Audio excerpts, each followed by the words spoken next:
매일 아침 책 읽기로 하루를 시작하는 행복 습관, 미라클 독서입니다.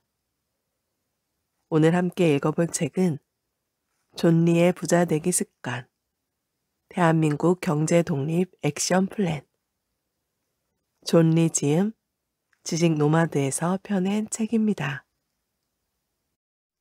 프롤로그, 금융 문맹에서 벗어나야 경제 독립이 가능하다. 한국인들은 세계 어느 나라 사람들보다 선량하고 부지런하다. 열심히 일하며 성실하게 인생을 가꾸는 대부분의 한국인들은 부유한 노후를 보내야 마땅하다. 하지만 현실은 그렇지 않다. 급속한 고령화가 진행되는 가운데 65세 이상 한국인 중 절반이 빈곤층으로 전락하고 있다. 이는 전 세계에서 가장 높은 수준이다.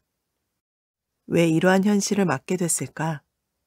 원인을 분석하고 근본적인 해결 방법을 찾아내 실천함으로써 악순환의 고리를 끊어야 한다.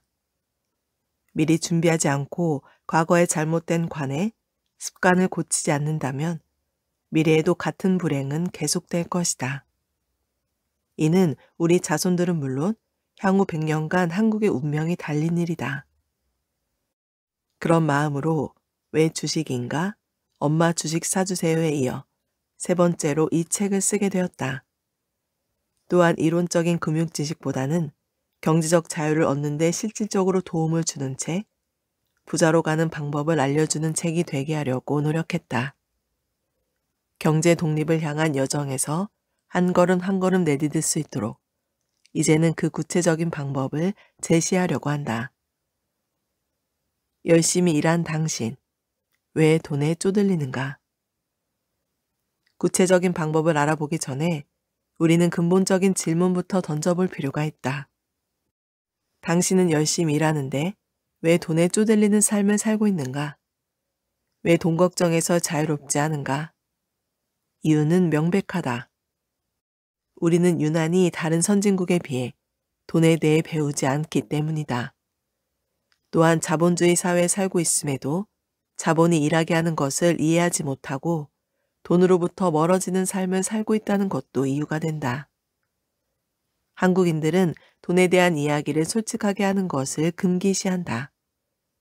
대학을 졸업할 때까지도 돈에 대해 교육을 받을 기회가 없음은 물론 심지어는 돈을 멀리하라고 배운다. 돈으로 행복을 살 수 없다는 논리로 가난을 정당화하고 그 결과 돈에 대한 지식을 쌓지 못한다. 돈이 일하는 기본 구조를 이해하지 못한다. 잘못된 편견에 사로잡혀 돈을 귀하게 여기지 않는다. 무의식적으로 돈으로부터 멀어지는 습관을 들이고 그 결과 돈의 노예가 되는 악순환에 빠지는 것이다. 자본주의 사회에 사는 우리는 자본주의의 기본 원리를 이해해야만 돈으로부터 자유로울 수 있다. 돈 걱정으로부터의 해방, 즉 경제적인 자유, 경제 독립에 이를 수 있다. 진정으로 경제적 자유를 원한다면 자본주의가 무엇인지, 돈과 나의 관계를 어떻게 설정할지를 깊이 생각해야 한다. 나의 자본이 일하게 한다는 것이 무엇인지 깨닫고 반드시 실천해야 함은 물론이다. 경제적 자유를 얻는 과정은 우리가 건강한 신체를 갖기 위해 노력하는 과정과 비슷하다. 경제 독립을 위한 과정을 파이낸셜 피트니스라고 한다. 매일매일 운동을 해야 건강한 신체를 유지할 수 있듯 경제 독립도 매일매일 부자가 되는 라이프 스타일을 유지해야 가능해진다. 경제 독립은 누구나 할 수 있다. 우선은 막연하게 어떻게 되겠지 하는 마음에서 벗어나야 한다. 그러려면 먼저 경제적 자유를 갈망해야 하는데 이를 위해선 지금까지의 잘못된 라이프 스타일을 경제 독립을 위한 라이프 스타일로 전환해야 한다. 경제적 자유는 하루아침에 이루어지지 않는다. 매일매일 좋은 소비 습관을 유지하고 축적된 여유 자금이 가능한 한 오랫동안 일하게 하는 라이프 스타일을 이어나간다면 경제 독립은 절대로 어려운 일이 아니다. 부자가 되는 것은 당신의 선택에 따라 얼마든지 성취할 수 있다. 여러분은 부자가 되기를 간절히 열망해야 한다. 그리고 이 책은 바로 그런 여러분을 위한 책이다. 차례 1장 부자가 되지 못하는 이유 2장 돈을 위해 일하지 말고 반드시 돈이 당신을 위해 일하게 하라. 3장 경제 독립을 위한 여정 10단계 차례는 이렇게 되어 있고요. 2장 돈을 위해 일하지 말고 반드시 돈이 당신을 위해 일하게 하라. 이 파트 읽어보도록 하겠습니다. 1. 은퇴 후 50년을 위한 준비. 우리는 미래를 위한 옳은 선택을 해야 한다. 이를 위해선 일본의 실패 사례와 일본의 실패를 답습하는 한국의 노후 빈곤 현실을 나의 일로 심각하게 받아들여야 할 필요가 있다. 이와 관련해서 아시아경제가 발표한 최근 통계는 시사하는 바가 크다. 퇴직 전 본인의 경제 수준이 중산층에 해당한다고 답한 이들의 비율은 83%에 이르렀지만 이들 중 퇴직 후에도 같은 대답을 한 사람의 비중은 56%로 줄어들었다.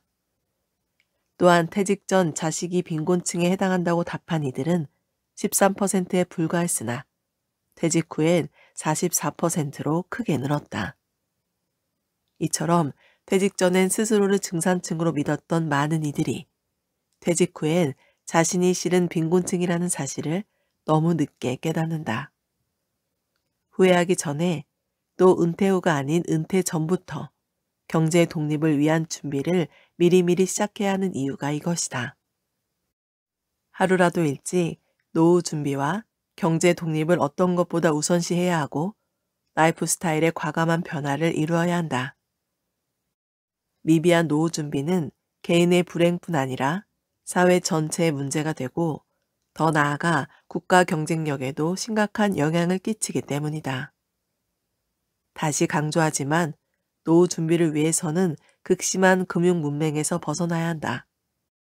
노동으로 벌어들인 돈을 자녀의 사교육비와 부자처럼 보이기 위한 소비에 다 써버리고 노후 준비를 할 재원이 남아있지 않는 모순적 상황에서 빠져나와야 하는 것이다. 이를 위해서는 부모님들, 특히 엄마들이 달라져야 한다. 금융 지식이 없는 엄마는 노년의 자신은 물론 자식들 또한 가난하게 만든다.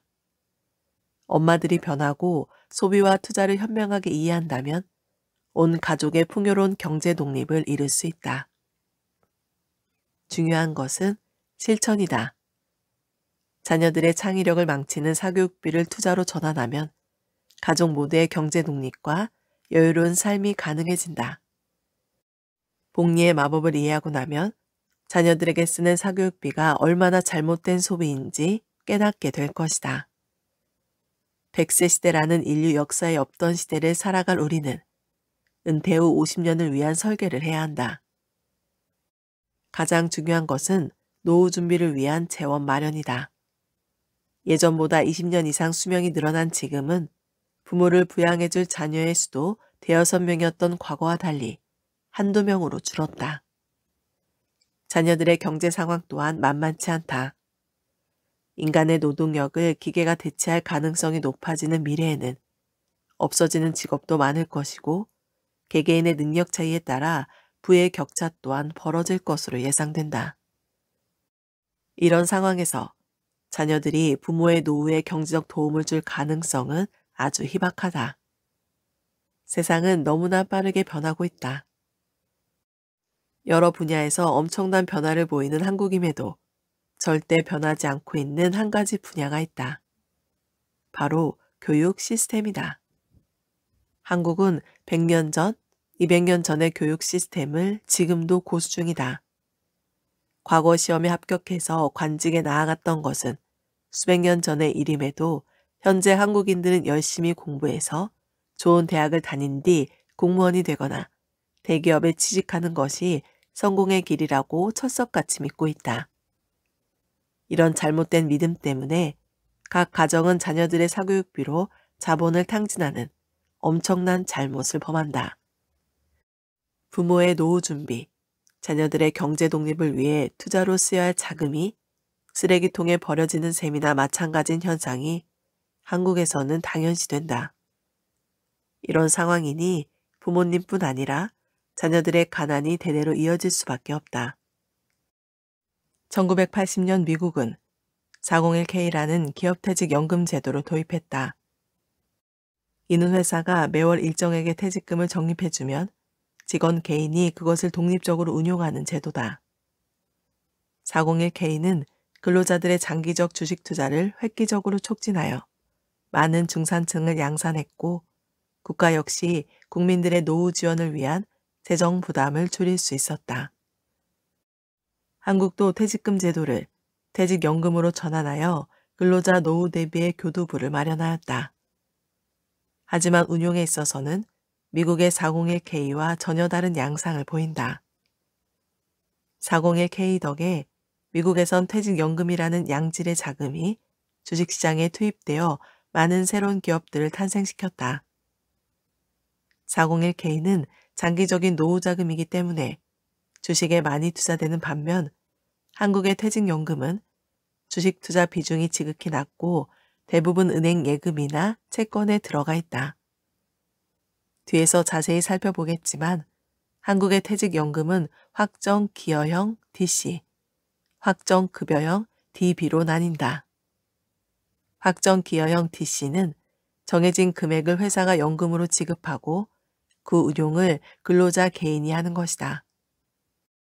이와 달리 확정 급여형 DB는 퇴직 시 받을 연금 급여액을 미리 정해놓고 회사가 주식이나 채권 등에 적립금을 투자하여 직원들의 퇴직금을 마련하는 방식으로 과거의 퇴직금 제도와 비슷하다. 퇴직연금 제도 도입 뒤 많은 시간이 흘렀지만 아직도 이 제도의 운용은 제대로 정착되지 못한 상태다. 금융교육의 부재로 근로자들 대부분은 퇴직연금에 대한 이해도가 심각하게 낮아서 자신의 퇴직연금이 DB형인지 DC형인지조차 잘 모른다. 또한 대개 기업들도 DB형만 채택하고 있다. 변동성에 대해 기업과 근로자들이 갖는 두려움 때문에 열심히 일하지 않는 채권이나 은행 예금에 퇴직연금이 머물러 있는 것은 무척 안타까운 일이다. 한국의 퇴직연금에서 주식이 차지하는 비중은 안타깝게도 OECD 회원국 중 가장 낮은 수준이다. 투자에 따른 부의 창출 속도보다 연봉 증가 속도가 훨씬 빠르지 않다면 한국의 퇴직연금은 장기적 주식 투자 중심의 확정 기여형 위주로 전환됨과 더불어 연금 자산 내에서 주식이 차지하는 비중도 지금보다 훨씬 높아져야 한다. 이는 근로자 개인의 노후 준비는 물론 기업 그리고 국가의 경쟁력 제고 면에서 반드시 필요한 일일 뿐만 아니라 자식 세대와 국가의 부담을 줄이는 차원에서도 바람직한 일이다. 퇴직연금과 별개로 한국에는 노후 준비에 아주 좋은 제도가 있다. 개인들이 개별적으로 가입할 수 있는 개인연금 저축 제도가 그것이다. 연금 저축 계좌를 통해 1년에 400만 원 한도까지 납입하는 개인은 세금을 환급받을 수 있다. 또한 1,800만 원까지의 세금 혜택도 받을 수 있는데 이는 미국의 401K 제도가 제공하는 혜택보다 훨씬 더 크다. 한국의 개인연금 저축 제도는 55세까지의 의무가입 조건 때문에 노후 준비에 매우 적합하고 세제 혜택 면에서도 월등히 유리하므로 반드시 가입해야 한다. 이러한 개인연금 저축에는 두 가지 종류가 있다. 보험회사를 통해 가입하는 연금저축보험과 자산운용사 등을 통해 가입하는 연금저축펀드가 그것이다. 장기적으로 보았을 때 연금저축펀드가 여러 가지 면에서 연금저축보험보다 유리하다. 그런데 현재 개인연금저축 가입자 대부분은 연금저축보험을 선택하고 있다. 원금 보장의 늪에 갇혀있기 때문이다. 장기적인 노후 대책의 수단으로는 연금저축펀드로 전환하는 것이 훨씬 바람직하다. 노후 빈곤은 이미 현실로 닥쳐온 우리 사회의 가장 심각한 문제 중 하나이자 개개인 모두의 눈앞에 닥친 현실이다. 제대로 된 노후 준비는 소비와 저축, 투자 철학, 습관, 관행을 극적으로 바꿔야 가능하다. 우리는 노후 빈곤이 아닌 경제적 자유의 길로 나아가야 한다. 희망적인 사실은 이것이 누구나 할 수 있는 일이라는 것이다. 우리의 부는 노동과 투자라는 두 가지 영역에서 창출된다. 노동은 일상생활과 관련이 있으며 현재 지향적이다. 반면 투자는 미래의 부자가 되는 것을 목표로 하고 장기적이며 미래지향적 성격이 강하다. 부를 이루려면 노동으로 벌어들인 자원 중 일부를 투자해야 한다. 그래야 미래의 부를 형성해 나갈 수 있기 때문이다. 노동으로 번 돈을 모두 쓰기만 하고 투자에 배분하지 않으면 미래의 부는 절대 형성되지 않는다. 자본가는 자본을 제공하고 노동력을 구매해서 재화나 서비스를 제공하는 사업으로 이윤을 얻고 주주 자격으로 배당과 주가 상승을 통해서 돈을 번다. 그에 반해 노동자는 자신의 시간과 노동력을 제공하고 그 대가로 오로지 급여만 받는다. 다행스러운 사실은 자본가와 노동자 중 하나만 선택해야 하는 것은 아니라는 것이다. 자본가가 일해서 급여를 받으면 자본가인 동시에 노동자가 되고 노동자가 일해서 받은 급여를 투자하면 노동자인 동시에 자본가가 되기 때문이다. 많은 사람들이 자본가는 계속해서 자본가로만, 노동자는 평생 노동자로만 머물러야 한다고 생각한다. 노사 간의 갈등이 생기고 그것이 해결되지 않는 이유는 노동과 자본이 구조적으로 협력관계가 아닌 대립관계에 있는 것이란 편견 때문이다. 그러나 노동과 자본은 협력할 때 시너지가 발생한다. 노동자와 자본가도 마찬가지다. 노동자인 동시에 자본가일 때 우리는 가장 효과적으로 경제 독립을 이룰 수 있다. 외국의 많은 기업들은 회사에서 직원들에게 주식을 나눠주거나 또는 일정 부분을 낮은 가격에 매입할 수 있는 기회를 제공한다. 노동력과 시간을 제공한 대가로 임금을 받는 것이 직원이지만 그와 동시에 자신이 그 회사의 주인이라는 인식을 갖게 하기 위함이다. 바로 이러한 주인의식이 회사를 혁신하는 원동력이 되고 노동자로 하여금 회사를 자본가의 입장에서 바라보게 한다. 우리는 자본과 노동이 같이 일하게 만드는 것에 대한 교육을 아이들이 어릴 때부터 학교에서 받게끔 해야 한다. 주식 투자를 통해 자본가가 될 수 있음을 깨달은 아이들은 노동과 자본에 대한 균형적인 시각을 가질 수 있기 때문이다. 한국에서는 대개 좋은 직장에 취직만 하면 경제 독립을 이룰 수 있다고 생각하고 아이들에게도 이렇게 가르치지만 이는 큰 착각이다. 자본주의 환경에서 경제적 독립을 이루려면 자본가가 되라고 가르치는 편이 훨씬 좋다. 자본가가 되는 가장 빠르고 확실한 방법은 창업이지만 창업 외에 주식 투자를 통해서도 가능하다는 점임을 인식했으면 한다. 자본가가 되는 것은 실질적으로 부의 배분 측면에서도 의미가 크다. 최근 한국은행이 발표한 노동소득 분배율을 보면 한국의 평균치는 60%다. 노동소득 분배율이란 일반적으로 국민소득 중 노동에 분배되는 비율을 기업으로 보면 영업이익과 인건비를 더한 총 부가가치 중 인건비가 차지하는 비중을 의미한다. 노동소득 분배율이 60%라는 것은 기업이 벌어들인 이익 중 60%가 노동자에게 돌아가고 나머지는 주주의 몫이 된다는 뜻이다. 우리나라의 총 근로자 수가 2천만 명인데 반해 주식에 투자하는 인구는 560만 명에 불과하고 그중 실질적으로 재산의 상당액을 주식에 투자하는 수는 훨씬 적다. 이 말은 곧 기업 이익의 40%를 소수의 자본가가 가져간다는 의미다. 그뿐만 아니라 자본가들인 경영진은 연봉도 일반 근로자에 비해 훨씬 더 높다는 점까지 고려하면 노동자의 몫은 더욱 줄어듦을 알 수 있다. 경제 독립은 자본가가 되지 않고서는 불가능하다는 사실. 이것이 주식을 보유해야 하는 가장 근본적인 이유다. 한국인들 대부분은 노동만 중시하는 삶을 영위한다. 미래의 부를 만들어줄 투자의 중요성을 인지하지 못한 채 살아가는 것이다. 그 결과가 바로 빈곤한 노후다. 돈을 위해 일하지 말고 돈이 자신을 위해 일하게끔 해야 한다는 점을 반드시 명심해야 한다. 외국 사람들에 비해 한국 국민들이 노후에도 은퇴하지 못하는 것은 바로 돈이 나를 위해 일하게 해야 한다는 사실을 간과하기 때문이다. 이는 노인층의 빈곤율, 자살률이 높은 원인과도 동일하다. 열심히 일해서 부자가 되겠다는 사람들과 정반대의 극단에 서 있는 사람들도 많다. 투자와 투기를 구분하지 못하는 이들이다. 투기하는 이들은 단기 급등에 따른 일확천금을 노리고 비슷한 생각으로 주식 투자에서도 단기 매매에 집착한다. 소위 말하는 재테크라는 용어에는 단기적으로 이익을 추구한다는 의미가 함축되어 있다. 그러나 경제 독립은 하루아침이 아닌 매일매일 조금씩 이루어지는 일이다. 처음엔 별로 티가 나지 않지만 세월이 지나면 숲을 이루는 것과 같다는 점에서 이는 마치 나무를 심는 것과도 비슷하다.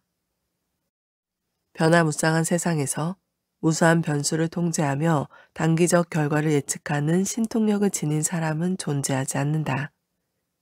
일확천금의 기술, 돈 불리는 테크닉 같은 것이 따로 있을 리 없다. 투기적이거나 단기적인 재테크로는 되게 좋은 결과를 만들 수 없다. 물론 운이 좋으면 잠깐 이익을 볼 수 있지만 이런 일이 매일같이 이어지기란 불가능하다. 도박과 투자의 차이점이 바로 여기에 있다. 부자가 되는 것을 운에만 맡기는 것은 어리석은 일이다. 부를 형성하는 최고의 방법은 돈이 스스로 일하게 하는 방법을 깨닫는 것이다. 다시 강조하지만 사람이 노동을 통해 벌 수 있는 돈에는 한계가 있다. 노동력은 일할 수 있는 시간이 한정되어 있기 때문이다. 하지만 돈은 잠도 안 자고 피곤한 줄도 모르며 계속해서 일할 수 있다. 내가 어떤 기업의 주식을 가지고 있다면 그 회사의 직원들은 내가 쉬거나 자는 동안에도 나의 노후를 위해 열심히 일한다. 내가 투자한 그 회사의 임직원들은 땀 흘려 제품을 생산하며 돈을 벌어주고 전 세계 매장에서는 그 회사의 상품이 팔려나간다. 그 기업이 얻는 이윤의 일부는 내게 배당금으로 지급되고 그 기업이 성장하면 내가 갖고 있는 주식의 가치도 상승한다. 부라는 것은 이처럼 돈이 스스로 일해서 불어나는 시스템을 통해 형성된다. 훌륭한 기업을 선택하여 투자했다면 기다림을 양분으로 삼아야 한다. 이런 기업들은 낭중지추, 즉 주머니 속의 송곳과도 같아서 시간이 지나면 반드시 가치를 드러내기 마련이다. 또한 시간의 힘을 이용한 장기 투자를 통해선 이자에 이자가 붙는 복리 효과를 톡톡히 누릴 수 있다. 10년, 20년간 수익이 누적되면 가치가 엄청나게 불어난다는 뜻이다. 최근 뉴스에서 나는 기업 배당의 90%를 10%의 국민이 독점한다는 통계를 보았다. 나머지 90%의 국민은 주식을 갖고 있지 않다는 뜻인데 이는 곧 주식을 보유한 10%는 계속 부자가 될 것이고 90%는 평생 돈으로부터 자유롭지 않은 삶을 영위할 것임을 뜻한다. 자본가가 된 사람, 즉 자본이 일하게 원리를 깨닫고 실천한 사람은 더 큰 부자가 되는데 반해 그렇지 못한 사람은 사교육이나 거치레를 위한 소비로 자본을 탕진해 점점 더 가난해진다. 한쪽에 있는 사람들은 자신의 큰 눈덩이를 더 크게 굴리고 있는데 그와 반대쪽의 사람들은 눈길에 미끄러져 추락하고 있는 것이다. 같은 직장에서 똑같은 월급을 받으며 사회생활을 시작한 두 사람이라도 각자 어떤 선택과 실천을 하느냐에 따라 미래가 극적으로 달라질 수 있다. 월급 중 일부로 좋은 기업의 주식을 꾸준히 사서 장기 투자한 사람은 자본이 일하는 시스템을 구축하여 자산을 더 크게 늘릴 수 있는 반면 소비에 돈을 탕진하거나 잘못된 투자를 한 사람은 빈곤한 노후를 맞이하게 된다. 1년 후 정도엔 큰 차이가 없다 해도 5년쯤 지나면 둘의 차이는 눈에 띄고 10년쯤 지나면 그 간극이 크게 벌어진다. 더 많은 시간이 지난 20년, 30년 후에는 되돌릴 수 없을 정도로 부의 격차가 생길 것이다. 앞서 말했듯 미국은 401K와 같은 제도를 통해 직장인들이 주식을 보유하고 이것으로 노후 준비를 하도록 유도한다. 미국의 직장인들은 이렇게 노동자인 동시에 자본가가 된다. 한국에도 미국의 401K처럼 퇴직연금 제도가 있다. 하지만 이 두 제도는 운용 방식이 완전히 다르다. 가입자들의 인식이 다르기 때문이다. 401K는 노후를 위해 월급의 10분의 1을 펀드에 투자한다. 대신 정부는 투자한 금액에 대한 세금을 59.5세까지 유보해준다. 이에 더해 기업은 해당 직원의 노후 준비를 돕기 위해 투자 금액의 일정 부분을 보태준다. 해당 직원은 투자한 돈을 59.5세가 될 때까지 찾지 못하지만 그 전에 급한 자금이 필요한 경우엔 투자금을 담보로 대출을 받을 수 있다. 이런 제도는 여러 의미를 지닌다. 개인적으로는 세제 혜택과 고용주의 배려로 노후를 준비할 수 있고 국가적 차원에서 보면 근로자 급여의 일정 부분이 주식시장에 투자됨으로써 많은 현실적인 기업이 탄생할 수 있다. 또한 그 과실을 많은 사람이 나누어 선순환이 이루어진다. 미국 퇴직연금에서 주식이 차지하는 평균 비중은 약 50% 정도다. 401K 덕분에 최근에는 많은 월급쟁이들이 백만장자의 대열에 들어서게 됐다. 강제적으로나마 국가가 국민들에게 노후 준비를 하게 한 것에 따른 결실이다. 그러나 한국은 퇴직연금에서의 주식 비중이 2% 정도로 세계 최하위다. 한국 퇴직연금의 대부분은 DB형에 머물러 있고 DC형에 있다 하더라도 대개 원금 보장형 상품에 투자된 상태다. 많은 직장인들은 자신의 퇴직연금이 어떻게 운용되고 있는지 관심조차 없다. 한국의 퇴직연금이 대부분 원금 보장형에 머물러 있다는 사실은 심각한 문제다. 이런 현상은 원금 손실을 극도로 무서워하는 잘못된 금융지식에서 기인한다. 한국 사람들은 장기 수익률을 따지는 것이 아니라 원금 보장을 해주는 상품을 선호하고 노후를 위한 거의 유일한 대비책인 퇴직연금의 원금이 단기적이나마 손실되면 큰일 나는 것으로 생각한다. 논리적으로야 그럴듯하지만 이는 지극히 잘못된 판단이다. 돈의 가치는 시간이 갈수록 떨어지기 때문에 원금 보장에 집착하는 것은 아무런 의미가 없다. 특히 퇴직 시점까지 많은 시간이 남아있는 사람은 당연히 주식 비중을 높여야 한다. 20년 혹은 30년 후에 원금이 보장될지 걱정하기보다는 얼마나 크게 불어날 것인가를 기대해야 한다. 원금 보장은 다시 말해 돈이 일하지 않게 한다는 것과 같은 의미다. 만약 나의 노후 자금이 주식이나 주식형 펀드에 투자된다면 20년에서 30년 후에는 엄청나게 불어날 가능성이 크다. 자본주의가 작동하고 있다면 당연한 일이다. 그런데 원금 손실을 두려워해서 노후 자금을 은행에만 머물러 있게 한다면 20에서 30년 후 절대 금액은 변하지 않겠지만 그 돈의 가치는 현저하게 줄어들 것이다. 이는 현명하지 못한 결정이다. 이러한 원금 보장의 굴레에서 벗어나는 것은 금융 문맹 탈출의 최우선 과제다. 월급만으로는 부자가 될 수 없다. 노동자인 동시에 자본가가 되어 자본이 일하게끔 만들어야 경제적 자유를 누리는 부자가 될 수 있다. 하루라도 빨리 원금 보장의 늪에서 벗어나야 한다. 시간이 지날수록 차이는 더 크게 벌어질 것이기 때문이다. 퇴직연금과는 별도로 미국의 상장법인 대부분은 직원들의 노후 준비를 돕고자 직원들에게 회사 주식의 15% 혹은 20%를 시가보다 저렴하게 매입할 수 있는 권리를 부여한다. 대신 장기적으로 보유해야 한다는 의무를 지운다. 직원들은 당연히 돈을 아껴 주식을 사려고 할 것이다. 미국의 어느 대기업의 임원 한 명은 내게 전 세계에 있는 많은 우리 직원들이 회사의 이런 프로그램을 이해하고 기꺼이 회사 주식을 매입하는데 유일하게 한국인 직원들만 호응하지 않는 것이 신기하다는 이야기를 기뜸해 주었다.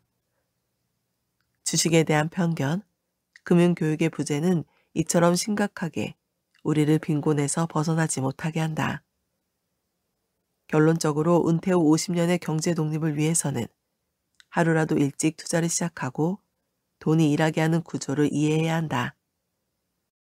잘못된 소비를 투자로 전환함과 동시에 원금 보장이라는 잘못된 늪에서 벗어나 자산의 일부를 주식에 반드시 투자해야 한다. 더불어 자신이 보유하고 있는 퇴직연금의 현 상태를 점검하고 주식 투자 비중을 늘려야 한다.